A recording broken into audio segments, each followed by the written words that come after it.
All right, in this explainer, we are going to dive into a totally new way of looking at intelligence, our relationships, and, believe it or not, even morality itself. And it all starts with a question I think we've all asked ourselves at some point. You know the type, right?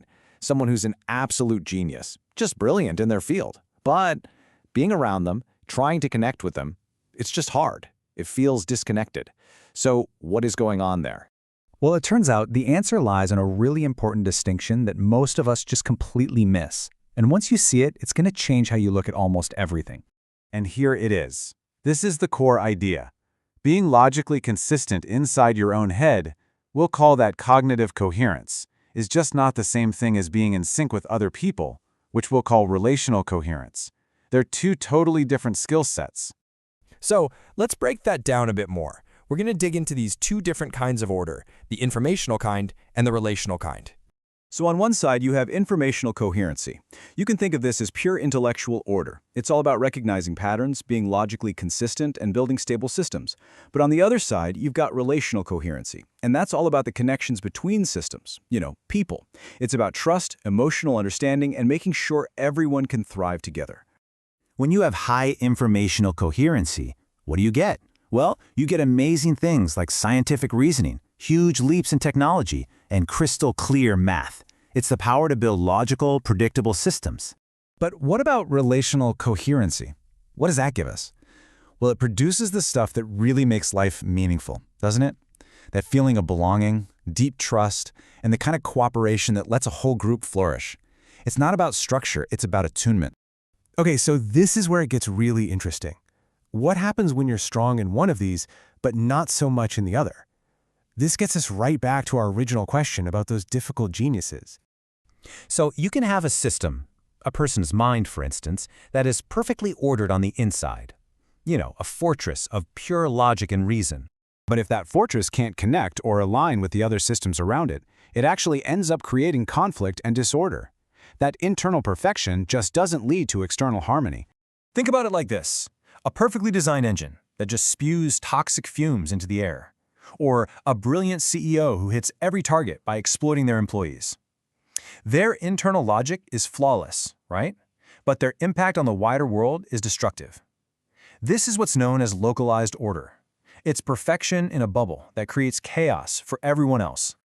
Now, what's so powerful about this framework is that it also gives us a completely new lens to look at morality, one that isn't based on vague feelings or ancient rules, but on pure function. So, from this point of view, morality stops being some big mystery. It's simply the way we align information to help multiple systems, that's us, people, to thrive together over the long haul. It's not just a nice idea, it's a functional requirement for survival. So what does that mean for you and me? I know, that phrase on the screen is a mouthful. Coherence-preserving informational couplings. But all it really means is that a healthy relationship is one where the way you communicate actually makes both people stronger. You become a self-supporting system instead of one that just wears itself out. Okay, so you're probably thinking things like empathy and compassion are just, soft, fuzzy, emotional things. But this framework shows us that they're actually high-tech tools for managing these complex systems. Let's take empathy. We tend to think of it as a feeling, right? But in this model, it's actually a really sophisticated data processing tool. It's your brain running a simulation of what's going on inside another person so you can interact with them without causing instability. So here's the breakdown of how that tech works. First, empathy models what's going on in someone else. Then, it helps you predict how they might react. This, of course, reduces all the guesswork and uncertainty in your interactions. And the final result? It stabilizes cooperation. See? It's not magic, it's a technology. And compassion? Well, if empathy is the data-gathering tech, compassion is the action you take based on that data.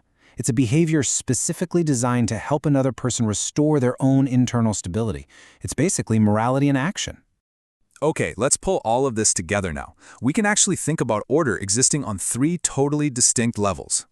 So, at the very bottom, the base layer, you've got structural order. This is just the laws of physics, pure logic. A step up from that is functional order. That's a single system, like an animal, just trying to keep itself going. But the highest level, level 3, that's relational order. This is where multiple systems figure out how to coexist for mutual benefit. And that is where morality lives. This quote just nails the whole idea, doesn't it? Being smart, having that intellectual coherence. That gets you knowledge, but being relationally coherent, that's what allows life itself to sustain and flourish. And what's so powerful here is that it just cuts through all the old, tired arguments. Morality isn't just about what feels good or about following some ancient rulebook. It's defined by a very simple question. Does this work to keep the whole system of life going? And this opens up some really wild possibilities for the future. I mean, if relationships are just systems, then we can start to develop real metrics for them. Imagine being able to measure things like the half-life of trust in a company, or the cooperative energy return of a friendship. And that's really the big thought I want to leave you with. What would our world look like if we started treating the health of our relationships with the same scientific rigor that we apply to engineering? Just imagine what we could build then.